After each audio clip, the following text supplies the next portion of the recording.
सी news Bharat पर एक बार फिर से मैं अखिलेश पांडे आपका स्वागत करता हूं। अब हम रुख करेंगे झारखंड के गिरिडीह की ओर। जी हां, खबर झारखंड के गिरिडीह से है, जहां गांडेय विधानसभा उपचुनाव के लिए नामांकन प्रक्रिया पूर्ण करने के बाद कल्पना सोरेन ने एक जनसभा को संबोधित किया। सभा में मुख्य अतिथि के रूप में झामुमो के केंद्रीय अध्यक्ष दिसोम गुरु शिबू सोरेन भी उपस्थित हुए। गिरिडीह के पपरवाटांड फुटबॉल मैदान में आयोजित विशाल जनसभा को संबोधित करते हुए कल्पना सोरेन ने कार्यकर्ताओं में जोश भरने का काम किया।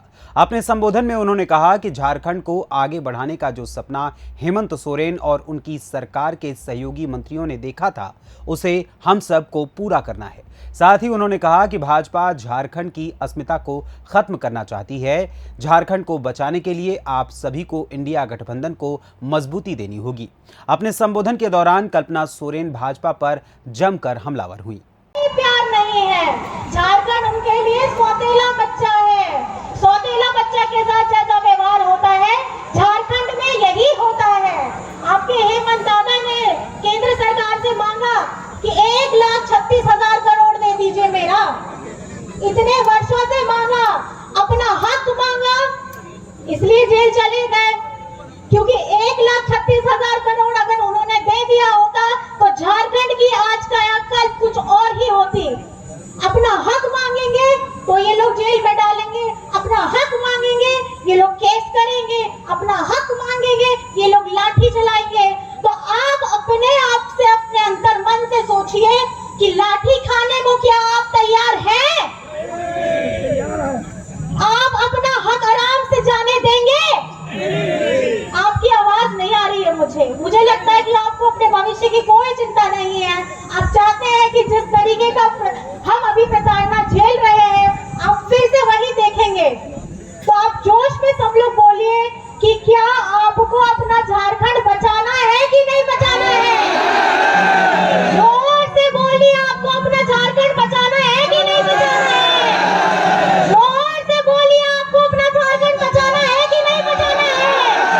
तो इसके लिए आपको हमारे इस लोकसभा चुनाव में और उपचुनाव में इंडिया गठबंधन को मजबूती प्रदान करनी होगी। अगर आपने मजबूती प्रदान नहीं की तो आपका अपना घर का भविष्य, आपके अपने बच्चे, उनका भविष्य भी अंधकार में चला जाएगा। पिछले 10 साल से केंद्र सरकार जो बैठी है वो झारखंड के आरक्षण को खत्म करना चाहती है, हमारे सीएनटी एसपीटी एक्ट के साथ खिलवाड़ करना चाहती है, हमारे झारखंडी अस्तित्व को खत्म करना चाहती है। वहीं इसके अलावा इस दौरान झारखंड के सीएम चंपई सोरेन भी मंच पर गरजते हुए नजर आए। सभा को संबोधित करते हुए मुख्यमंत्री चंपई सोरेन ने कहा कि 2014 के चुनाव से लेकर अब तक केंद्र की भाजपा सरकार ने अपना कोई भी वादा पूरा नहीं किया है। उन्होंने क्या कुछ कहा, आप खुद सुन लीजिए उन्हीं की जुबानी।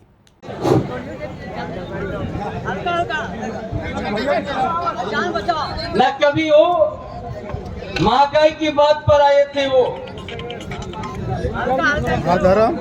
अच्छा दिन लाने के नाम पर वो सत्ता में है। इधर इधर इधर इधर आगे तरफ ट्रेन जाना, लेकिन एक भी उनका घोषणा है इधर इधर सफल नहीं रहा, जुमला साबित है। क्या बोल रहा? 2 करोड़ नौकरी देने के बाद किया था, लेकिन एक भी आदमी को नौकरी नहीं दिया। यही भारतीय जनता पार्टी का चरित्र है। इसलिए इस राज्य में भी ये लोग, झारखंड प्रदेश में ये लोग यही सोच के बैठा हुआ है। वो जानता है झारखंड प्रदेश बड़ा खनिज संपदा से भरा हुआ प्रदेश है। ये गिरिडीह जिला, धनबाद, बोकारो, ये बड़ा कोयला अंचल का क्षेत्र है ये। और उसी सब में हम लोग यहाँ आज उस क्षेत्र में हम लोग आज इस लोकसभा उपचुनाव के लिए हम लोग चर्चा कर रहे हैं। ये सोच के लोग किया है, एक गारंटी का बात सामने रख के, गारंटी क्या चीज का गारंटी, उसका कोई मीनिंग नहीं है। वो लोग का झूठ बोलने का गारंटी भी हो सकता है, जुमला बात का भी गारंटी हो सकता, उनका कोई गारंटी का अर्थ नहीं। यहाँ में पिछले 2019 में जब विधानसभा का चुनाव का समय बड़ा जोर से लगा था नारा, क्या नारा लगा था? 65 पार, 65 पार। जैसा लगता है 80 पहुंच जाएगा ना का, लेकिन रुक गया। 25 में हम लोग रुक दिया। हेमंत बाबू का नेतृत्व में हम लोग लड़ाई लड़ा था और सरकार महागठबंधन का हम लोग बना लिया है। और इस बार भी ये जो 2 चरण में चुनाव हो गया, वो लोग का आवाज हो गया, ये भी 400 पार का नारा उन लोग का कमजोर पड़ गया है। जो लोग कहता था ना 400 पार, जैसे लगता है 543 है ना, कर दिया ना क्या है। इसलिए ये लोग ऐसा ये बहुरूपिया है, ये लोग इस तरह से राजनीति कहता, मानसिक को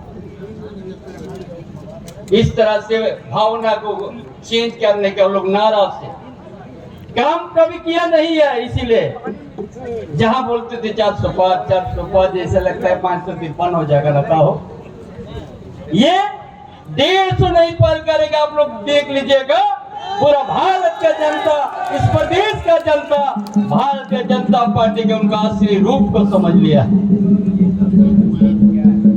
कभी महंगाई के नहीं, कभी बेरोजगार का बात भी नहीं करते हैं। और ये भारतीय जनता पार्टी कोई गांव है, कोई क्षेत्र में वोट मांगने का अधिकार नहीं है। कितना बड़ा धोखा दिया है। झारखंड के आदिवासी मूलवासी, यहाँ का दलित, यहाँ का गरीब के साथ बड़ा जोर से चिल्ला के कहता था कि हम 2022 तक सबको पक्का मकान दे देंगे। इस झारखंड में भी आपको बता दें कि जनसभा को मंत्री आलमगीर आलम, सत्यानंद भोक्ता, हफीजुल हसन अंसारी, बादल पत्रलेख, बेबी देवी, बसंत सोरेन आदि ने भी संबोधित करते हुए इंडिया गठबंधन को वोट करने की जनता से अपील की। उनकी पूरी की, इसके लिए से 2 उनके सांसद हुए, 4 जो है इसके विधायक हुए कोडरमा लोकसभा क्षेत्र से।